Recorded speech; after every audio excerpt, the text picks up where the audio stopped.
Welcome back, Endgame community. I'm Pierre, he's Chris, and we're here to talk about running backs we think should be off your draft board in 2022.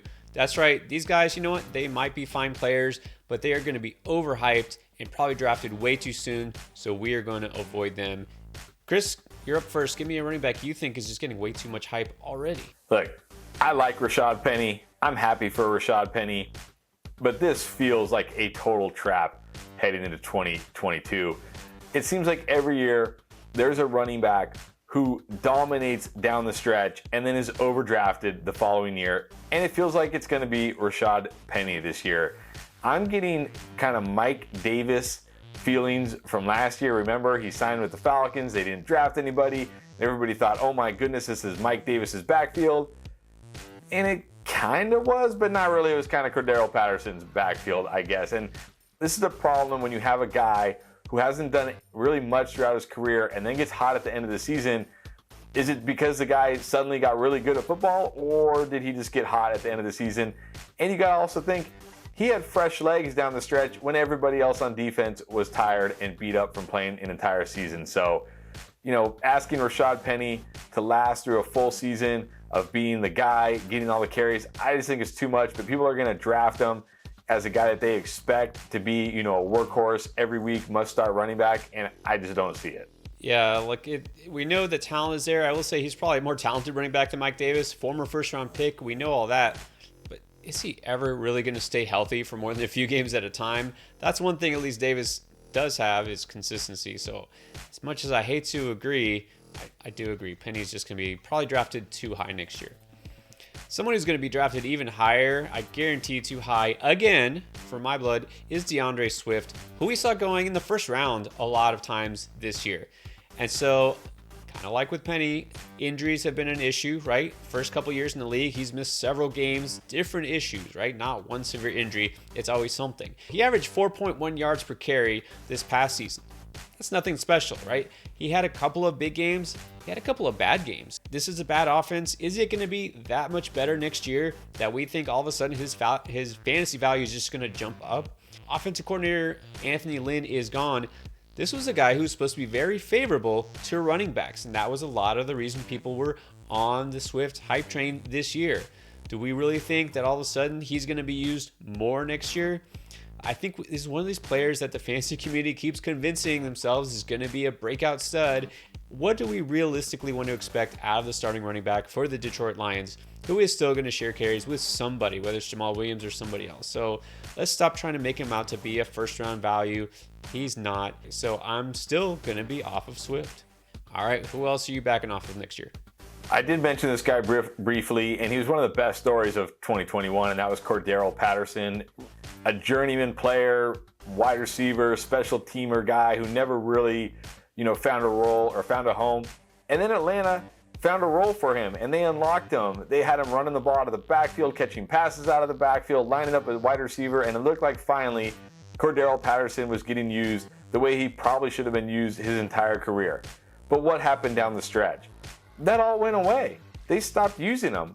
They barely gave him any carries. He was barely on the field, and you've got to really wonder, for a guy who his whole career has never been able to handle that kind of workload, did it catch up to him down the stretch? Did he start to, deal with the effects of finally getting, all that work? Are we going to see anything close to what we saw for 2021 Cordero Patterson? I don't think so, and that even assumes he's back in Atlanta and that they use him that way again, which neither of those seem very likely to me. So, love the story this 1 year, but to me, Cordero Patterson was a one-year wonder. I don't even know what his ADP would be for me to draft him. He's probably going to be completely off my board in all drafts. Yeah, it was nice while it lasted, but that was a very short burst of time where he was super productive, and I think it's gone. I think it's gone. So, agree with that. I probably won't be drafting him anywhere.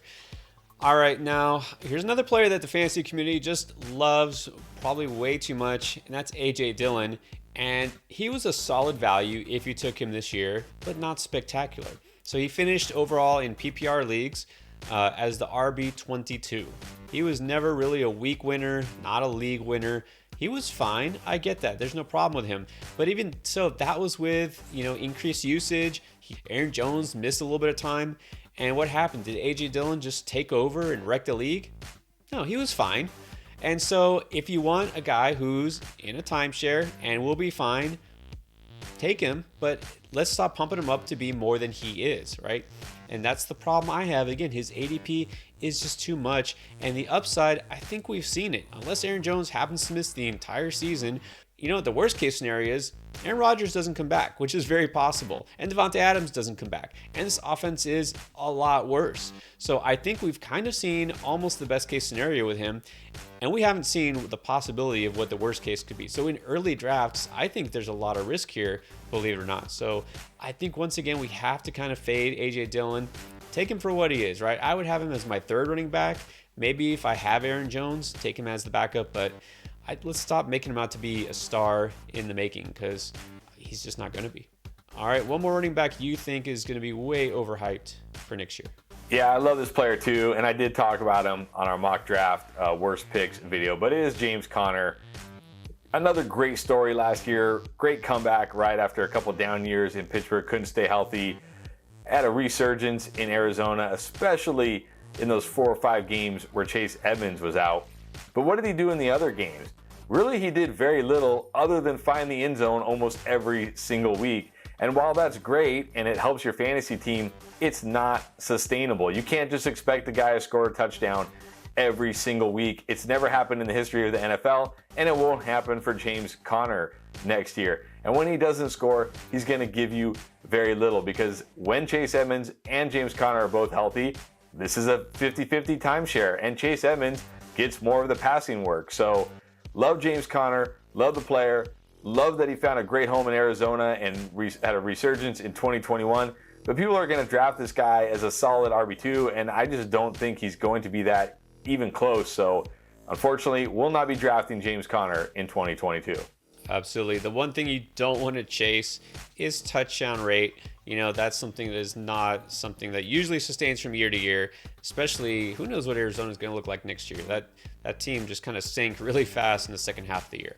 All right, and then I mentioned this player, someone who didn't even take the field in 2021, but I mentioned him in our comeback players video, and that's Travis Etienne. I think it's a little early to assume he's just going to be a stud, because we haven't seen him play, and let's not forget he's still on the worst team in the league. That's Jacksonville.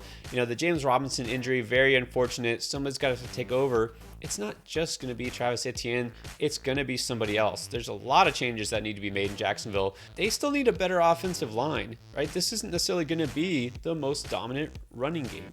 And Travis Etienne, more of a pass catcher than a runner. Yeah, I do think he's going to have value, but I think people are going to start jumping way too soon all over him. I'm just going to wait and see maybe for this Jags offense to see if something develops before I start drafting all these players way too early.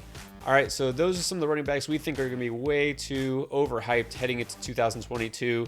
Don't put them too high on your draft board. We beg of you. All right, guys, we're here to help you all off season long. Start preparing now to win during draft